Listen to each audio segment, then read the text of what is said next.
ഗൾഫിലെ മറ്റ് നഗരങ്ങൾ വേനൽ ചൂടിൽ വിയർത്തു കുളിക്കുമ്പോൾ മഴയിൽ കുളിരുകയാണ് സലാല. ഗൾഫിലെ സഞ്ചാരികളും വെച്ചുപിടിക്കുന്നത് സലാലയിലേക്കാണ്. നാട്ടിലെ മഴ മിസ്സായവരും പോകുന്നത് സലാലയിലേക്ക്. സലാലയിലെ ആ കുളിരുള്ള കാഴ്ചകളുമായി സലാഹുദ്ദീൻ ചേരും. നേച്ചർ ലവേഴ്സിൻ്റെ ഒരു ഡ്രീം ഡെസ്റ്റിനേഷൻ തന്നെ പറയാം. അപ്പോൾ ഈ ഗ്രീനറിയും മഴയും ഇതൊക്കെ കാണാൻ വേണ്ടിയിട്ട് നമ്മൾ സലാലയ്ക്ക് വരും.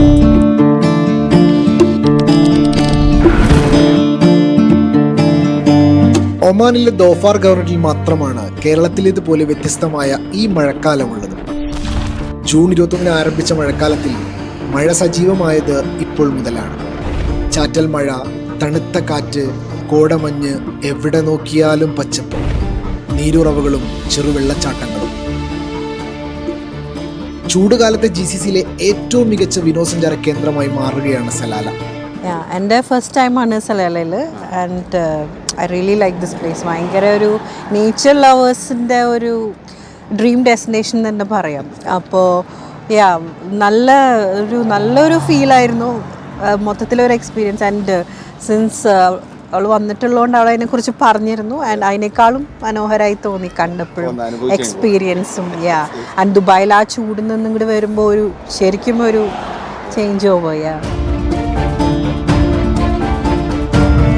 പതിവ് പോലെ സഞ്ചാരികളെ കൂടുതൽ ആകർഷിക്കുന്നത് വാദി ദർബാത്ത് തന്നെയാണ്. ഇവിടെ ചെറിയ ബോട്ടിലെ ഉല്ലാസയാത്രയും ചെറിയ ഹട്ടുകളിലെ താമസവും ഒക്കെ സഞ്ചാരികൾ ഉപയോഗപ്പെടുത്തുന്നുണ്ട്.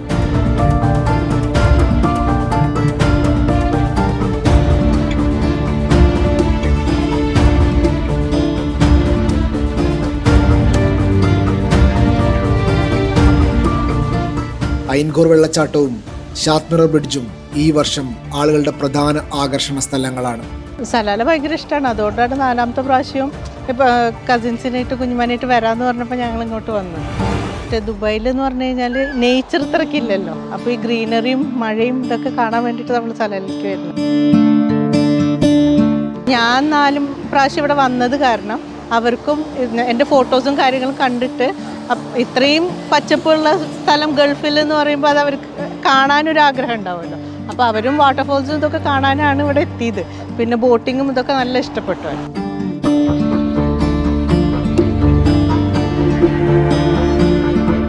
ഒരു ജൂലൈ 31 വരെയുള്ള കണക്ക് വെച്ചിട്ട് നല്ലോണം ആളുകളോട് എത്തിയിട്ടുണ്ട്. പക്ഷേ എങ്കിലും കഴിഞ്ഞ വർഷങ്ങളൊക്കെ അപേക്ഷിച്ച് നോക്കുകയാണെങ്കിൽ മഴ വളരെ കുറവാണ്.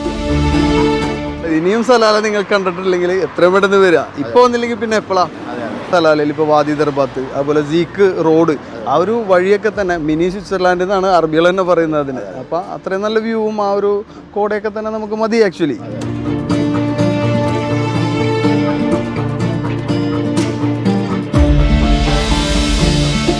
GCC രാജ്യങ്ങളിലെ പ്രധാന നഗരങ്ങളിൽ നിന്ന് നേരിട്ട് സർവീസ് നടത്തിയാണ് വിമാന കമ്പനികൾ ടൂറിസ്റ്റുകളെ സലാലയിൽ എത്തിക്കുന്നത്.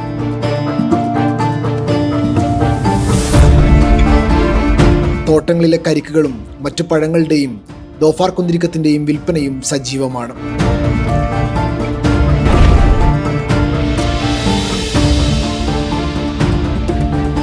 ഖരീഫ് ആഘോഷങ്ങൾ വിവിധ വേദികളിലും സജീവമാണ്. ഒമാനി പരമ്പരാഗത കലാരൂപങ്ങളും അറബ് ലോകത്ത് പ്രശസ്തരും അണിനിരക്കുന്ന പരിപാടികൾ നടന്നു വരുന്നുണ്ട്. ലേസർ ഷോയും അരങ്ങേറുന്നുണ്ട്. വിവിധ കായിക മത്സരങ്ങളും നടക്കുന്നു. നബിദിന അവധി കൂടി വരുന്ന ഓഗസ്റ്റ് അവസാനത്തോടെ പ്രവാസികൾ ഉൾപ്പെടെ കൂടുതൽ സഞ്ചാരികൾ സലാലയിൽ എത്തിയേക്കും.